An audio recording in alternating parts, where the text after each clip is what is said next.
When Allied forces pushed into the North Sea coast during the Second World War, tents proved to be a liability. Canvas walls snapped in gale-force winds.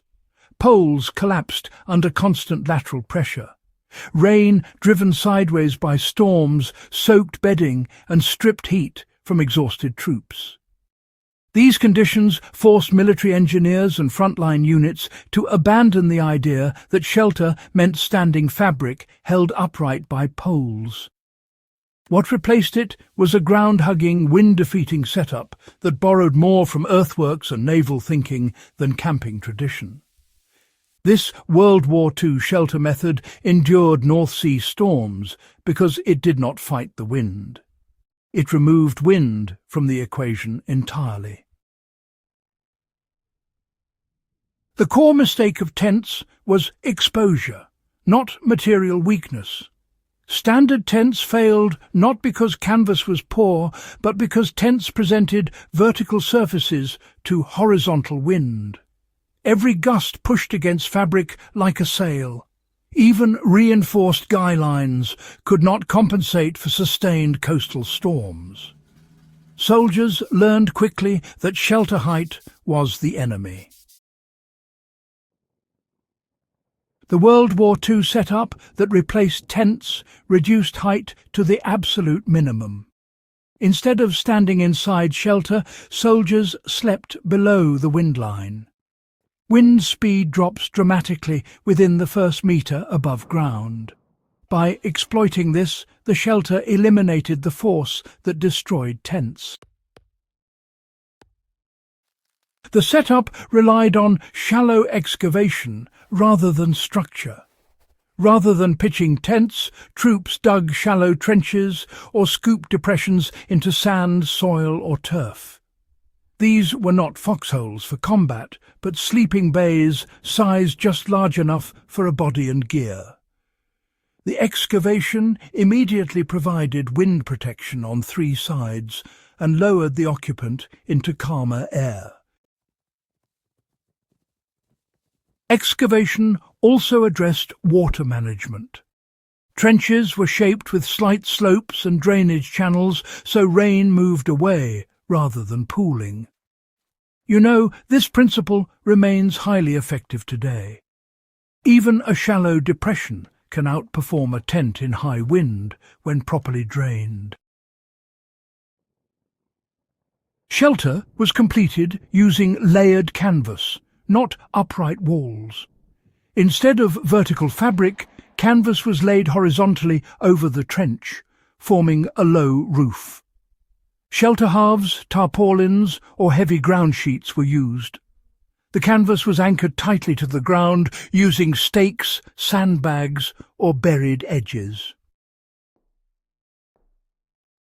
This configuration turned the shelter into a streamlined surface. Wind flowed over it rather than pushing against it. There were no poles to snap, no fabric panels to billow. The shelter became part of the ground rather than standing on it. Modern users can actually replicate this by prioritizing low-profile covers anchored directly to earth, rather than, freestanding tents in exposed environments. Earth itself became the primary insulation and windbreak. Once canvas was in place, soldiers would pile soil, sand, turf, or even snow over the edges and sometimes across the roof. This added mass really stabilized the shelter and sealed any gaps. Earth blocked wind entirely and provided, excellent thermal buffering.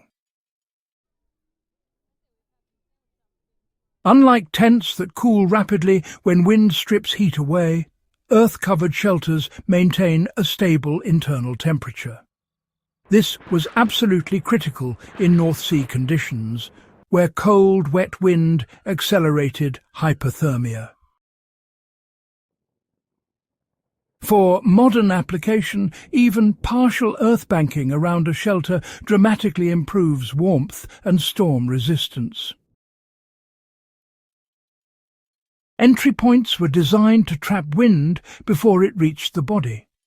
Access to these shelters was never direct. Entrances were offset or angled so wind could not blow straight inside. Some setups included short crawl entrances that forced incoming air to lose speed before reaching the sleeping area. This detail separated effective shelters from miserable ones. A shelter without a protected entrance still suffered drafts. World War II manuals emphasized wind-baffling overclosure. Breathable gaps were allowed, but straight airflow paths were avoided. This principle remains essential in modern shelter design. Wind should be slowed and redirected, not sealed out completely. Because these shelters were compact, body heat accumulated quickly. Two men often shared a single bay, separated only by minimal gear. Low internal air volume meant less heat loss and faster warming. Unlike tents, which trap large volumes of cold air that must be heated continuously, these shelters required very little energy to stay warm. Even without fires, they retained heat effectively. This teaches a fundamental lesson. Smaller, tighter shelters outperform larger ones in extreme weather when wind is the dominant threat. The system succeeded because it treated wind as terrain, not weather.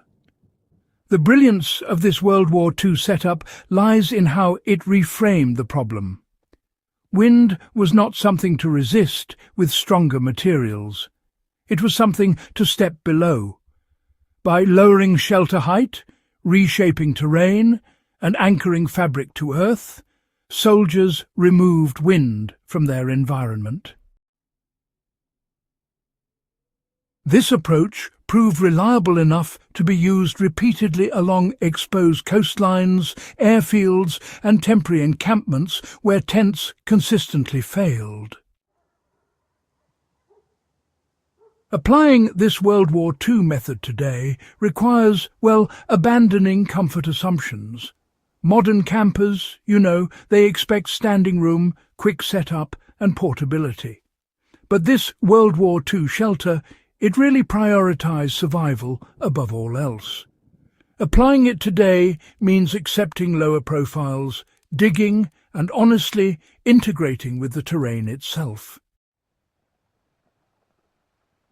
In storm-prone environments, these trade-offs pay off immediately.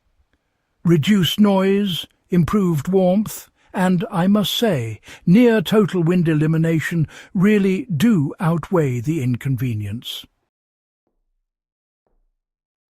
This forgotten shelter method explains quite directly how troops endured the very worst North Sea weather.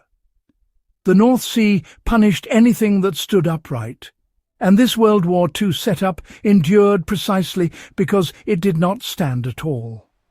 It merged with the ground, borrowed strength from the earth, and relied on physics rather than brute force.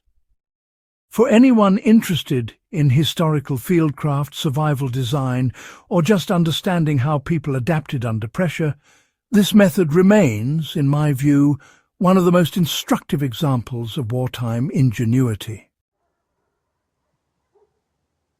If this guide deepened your understanding of World War II survival engineering and perhaps offered practical lessons that still apply today, do consider subscribing to In the Beginning, share this episode with fellow history enthusiasts, and help keep this hard-earned knowledge alive.